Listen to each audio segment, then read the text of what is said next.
co-host Poppers, and today we're going to be getting into what happened yesterday in basketball world things, college basketball and stuff.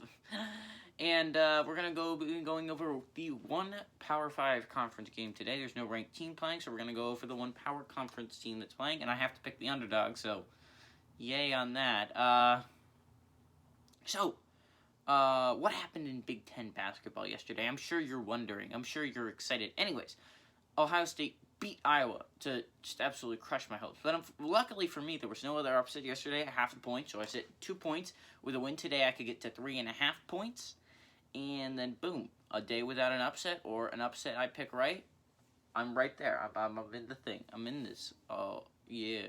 Okay, so this has been one of my worst weeks. I'm very sad about it. But Ohio State won, which kept them in 3rd place, but dropped Iowa down to 5th place. Now, if you're a Wisconsin fan, you're just happy that someone won, I guess, because you were moving up to 4 regardless, which is what happened. Now, Illinois is ecstatic that Ohio State was the one that ended up winning this basketball game, because with a win, Iowa would have passed them for 2nd place. Luckily for Illinois and the Fighting Illini, they get to stay in 2nd place for yet another day.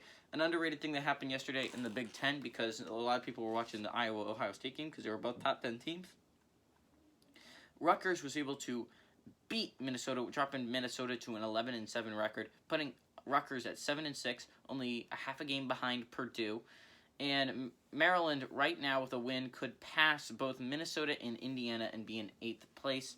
But we'll get into that a little bit later. Now, in the WCCC side of things, the West Coast, Gonzaga ended up winning, pushing them to 9-0 in conference.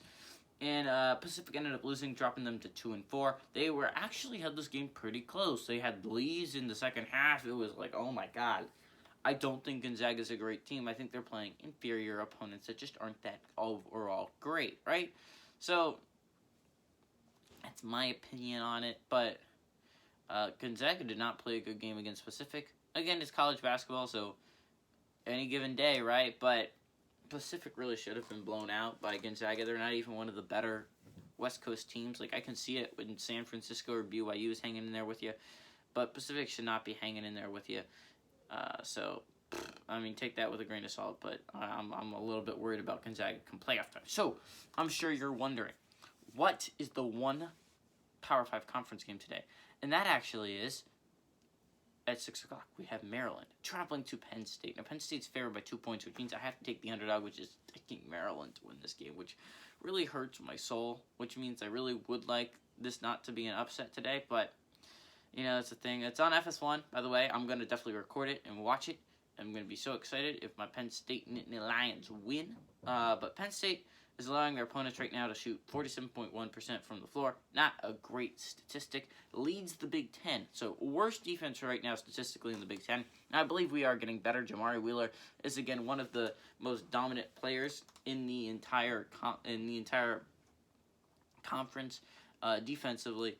Again, so I'm not too worried about the statistic, but I'd like to get better with other players other than Jamari Wheeler. I like Jamari Wheeler to not be the only good one on defense, but I'm sure you're interested. How would this affect the Big Ten with a win? Now, if Maryland is to win this game, they move to 5-7, which would bump them up Minnesota and Indiana to move to 8th place behind Rutgers. Now, they would be definitely a couple games behind Rutgers, 3 wins away from passing Rutgers. So, again, pretty huge gap there.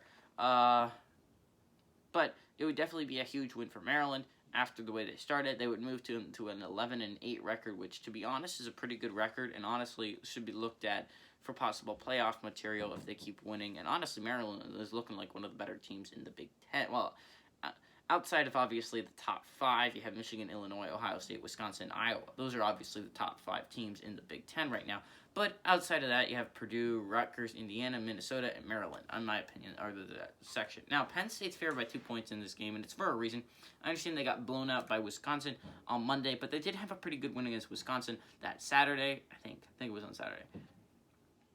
And then we've won 3 out of the last 5, which isn't bad, which is horrible, also not great. We could have had the Ohio State one, because the Ohio State one was a very close game. But what happens with if Penn State was to lose this game against Maryland, they fall to 3-8 and have a 6-9 record, which would mean Northwestern could pass them with a win. I don't know quite how the tiebreaker would work there, but I'm just going to keep Penn State there for the moment until I think Northwestern plays before them anyway. So if they win or lose, that would definitely determine things.